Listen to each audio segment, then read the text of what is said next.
நாம் தமிழர் கட்சி நிர்வாகிகளின் வீடுகளில் நடத்தப்பட்ட என்ஐஏ சோதனையை எதிர்த்து சென்னை உயர்நீதிமன்றத்தில் முறையீடானது செய்யப்பட்டிருக்கிறது. இதனை நாம் அண்மை செய்தியாக பார்த்து வருகிறோம். என்ஐஏ சோதனையை எதிர்த்து சென்னை உயர்நீதிமன்றத்தில் முறையீடு செய்யப்பட்டிருக்கிறது. நாம் தமிழர் கட்சி நிர்வாகியின் வீடுகளில் என்ஐஏ அதிகாரிகள் சோதனையில் ஈடுபட்டு வரும் நிலையில் அதனை எதிர்த்து சென்னை உயர்நீதிமன்றத்தில் முறையீடானது செய்யப்பட்டிருக்கிறது. இது தொடர்பான கூடுதல் விவரங்களை பதிவு செய்ய காத்திருக்கிறார் எமது செய்தியாளர் மகேஸ்வரி. அவரிடம் விவரங்களை கேட்டு பெறலாம். மகேஸ்வரி, இது தொடர்பான முழு விவரம் என்ன?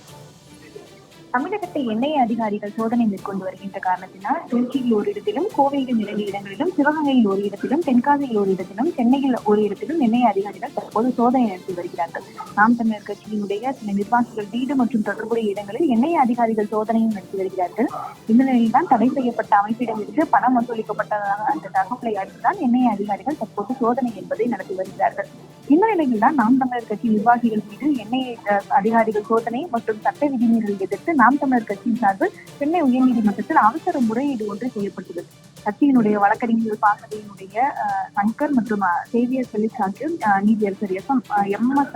ரமேஷ் அவர்கள் முன்னிலையில் முறையீடு ஒன்றை செய்தார்கள். இந்த வழக்கை அவசர வழக்காக விசாரணைக்கு எடுத்துக் கொள்ள வேண்டும் என்றும், மேலும் விடுதலை புலிகள் அமைப்புக்காக சட்டவிரோதமாக நிதி திரட்டுவதாக கூறி என்ஐஏ அதிகாரிகள் சோதனை நடத்தி வருவதால் இந்த சோதனைக்கு தடை விதிக்க வேண்டும் என்று ஒரு கோரிக்கை முன்னிறுத்திதான் அவர்கள் முறையீட்டு ஒன்றை செய்தார்கள். இந்த முறையீட்டை ஏற்றுக்கொண்ட நீதியரசர் எம்.எஸ். ரமேஷ் அவர்கள் இந்த வழக்கை பிற்பகலில் விசாரணைக்கு எடுத்துக் கொள்வதாக தற்போது அனுமதி ஒன்றை வழங்கியுள்ளார்கள்.